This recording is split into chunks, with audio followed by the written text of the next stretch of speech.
Very frequently, in the aftermath of a major disaster, we have FEMA showing up, and typically we get a lot of controversy surrounding it. Question is are they doing a decent job? Are they necessary? Is there a way to work around them? Let me throw you some things that essentially have been being bandied about out there.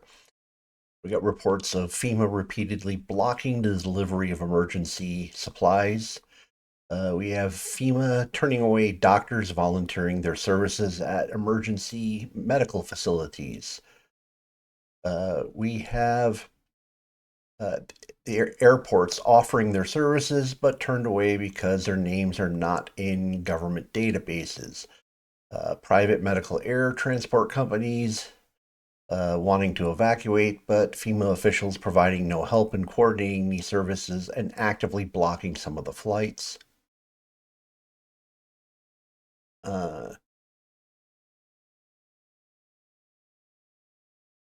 Various organizations offered help assisting evacuations. Uh, Various volunteer organizations were denied access uh, to the evacuation points and weren't allowed to deliver emergency supplies. FEMA turned away trucks from Walmart loaded with water and prevented the Coast Guard from delivering diesel fuel. Offers of emergency supplies, vehicles, and specialized equipment from other locations were caught in federal red tape and the shipments were delayed. Now, you've probably heard a lot of these on the news, and then you'll hear a lot of other counters saying, well, these are people overreacting. This isn't really happening. A lot of this has been debunked. A lot of it's rumors, it's misinformation, disinformation, whatever else they're coming up with. But here's a small problem. That little laundry list I just gave you there was not from our current disaster. In fact, that laundry list uh, was items brought up in the congressional record for 1992 Hurricane Andrew's failed response by FEMA. And basically, credit to Cato for the list. They had a good report for that. So we have an organization that failed almost identically in 1992 as it did right now. Huh. Are those like bookends uh, to a more stellar response in the center? That's a good question to ask for an organization that gets around $30 billion a year. Okay, in 2004, we have Hurricane Francis. They discovered in the aftermath that millions in payments were made to counties that had no storm damage. That including actually paying funeral expenses for people who didn't die in the storm area. Uh, 2005 Hurricane Katrina. Uh, they were known for slow response times, failure to pre-deploy properly, untrained personnel, a non-functional subcontractor system. In 2007, Dumas, Arkansas tornadoes. Uh, what do you think of when a tornado goes through someplace? Well, you think of houses getting destroyed, don't you? Um, FEMA showed up for this disaster, failing to bring emergency housing. 2007 California wildfires. Uh, FEMA got caught doing a staged press conference, essentially staffed with its own people, in order to make it sound like the press was asking questions about what was going on, but in order to hide their own ineptitude, they basically just had their own people in front of the cameras and behind the cameras asking questions. During 2008, during the hurricane, there was a scandal dealing with the FEMA trailers having excessive levels of formaldehyde, essentially not being safe for people to live in for the length of time they were actually going to have to use them. They were at best only used for short term emergencies. So we have routine issues with subcontracting to unqualified companies. I mean, this is almost an annual occurrence with FEMA, where some company that's incapable of delivering a product that they've said they can, or a service, is given tons of money, and then when an actual emergency occurs, they discover these subcontractors actually can't do what they wanted to. Probably the most famous one was a three-person company uh, that was designated to move 30 million meals to Puerto Rico, and failed. Of course, we know what a problem Puerto Rico was. Uh, we have reports of FEMA confiscating donations during Helene, during the Maui fire, and during numerous other disasters stretching back into the 80s. So the idea that this is just a fluke, like it only happened this time, or it didn't happen at all, and it's just a bunch of people making up crap, it's kind of funny that people keep making up the same stories, isn't it? Um, Now people say, oh, well, we can reform this agency. We can make this work. It's just a matter of reforming it and tweaking around the edges. FEMA has changed dramatically over the years with literally no change in their ability to do things. The agency was made independent. It was elevated to a cabinet post. It was demoted from a cabinet post. It's been moved under several different agencies, currently under Homeland Security, and still we see rampant incompetencies. The problem is it's an ineffective agency with too many missions. Uh, it's got the job of literally doing everything from cleaning up after hurricanes to dealing with a nuclear attack. And now we see problems with it, saying it depleted its funds, providing disaster aid to large cities that were dealing with the refugee populations. So basically, everybody is using this agency as a piggy bank. Uh, some of the other problems we've seen is that it's been rife with fraud, subcontractors, fraudulent aid payments. It's a highly turf conscious agency. It doesn't like outsiders coming in to help.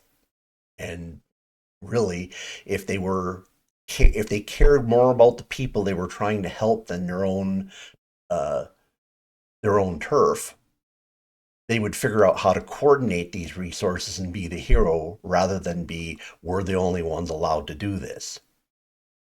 So, what I'd recommend in its place, one, get rid of it completely. Get rid of the funding line completely. So that $30 billion a year doesn't go to anything to do with this.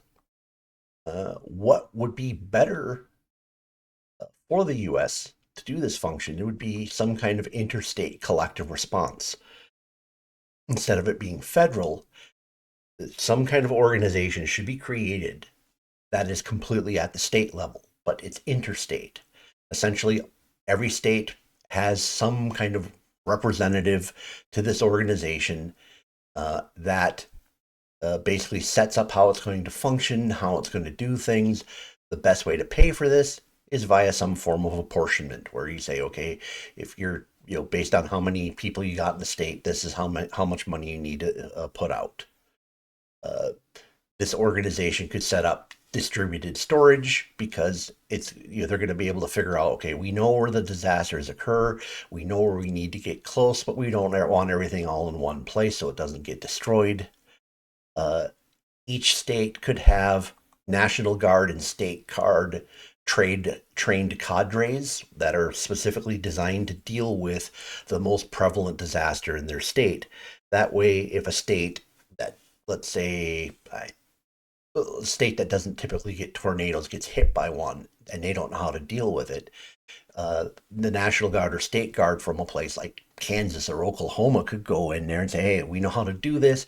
We're going to quick train you guys up on this, and we're going to move in quick and get this going." A big problem with FEMA is stockpile management. There's incredible amounts of waste. There's lots of supplies that just disappear. I think if the various state governments were all uh, basically because they have skin in the game. It's their state, it's their people that get screwed if it doesn't work. I imagine they're going to do much better at stockpile management, rotating things in out, not overstocking, not letting things expire, not things showing up in warehouses that have been destroyed for years because nobody's bothered to check them. Yes, this happens with FEMA all the time, by the way. Less likelihood of gross subcontractor mismanagement. If you have a federal level agency that offers a contract, the only person who's doing oversight is the federal government. The amount of room for fraud there is phenomenal. You almost guarantee that somebody who knows somebody who knows somebody is the one that's involved, and no one's going to be really checking to see how things work. Whereas if it's at the state level, you're going to have multiple states looking at this saying, hey, if you guys are going to have a subcontractor of this, and it's entirely, let's say Georgia as a subcontractor that's critical to, I don't know, like warehouse management or something like that. The other states are going to say, okay, well, if we're putting money into this, we want oversight. We want to be able to inspect it. We want to set up some kind of inspection team. We're going to keep an eye on what's going. They're not going to just let one state run wild over the thing, whereas the federal government is going to constantly do that. It's their nature. Uh, and essentially, you'd have multiple governor appointed authorities for oversight. Essentially, this entity could set itself up like a mini constitution, and the only role the federal government would have is if there were disputes between the states, it would go into the courts.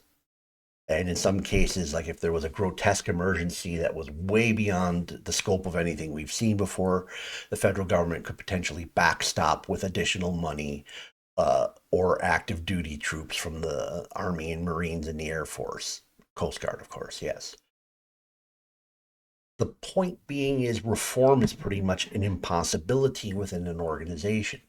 As long as you have the same bureaucrats there, and at best you get a 1% turnover in bureaucrats in a year, no matter what reform you try to impose on it from above, the organization's eventually going to go back to doing things the way it always has been because they've got decades of institutional memory there that won't let them change no matter how badly they want to, if they want to.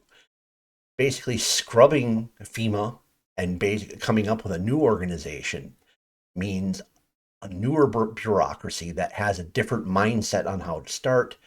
And since it's not at the federal level, the states will have more control. When they start seeing problems, they'll be able to remove people a lot more quickly and get more competent people in place. And this blueprint actually could be used for a whole bunch of things that the federal government does. But that sounds like a completely different video. So, in the comment section below, are you in an area that got hit by any of this? Do you have any FEMA stories of your own? Any thoughts on the idea of devolving FEMA into an interstate agency?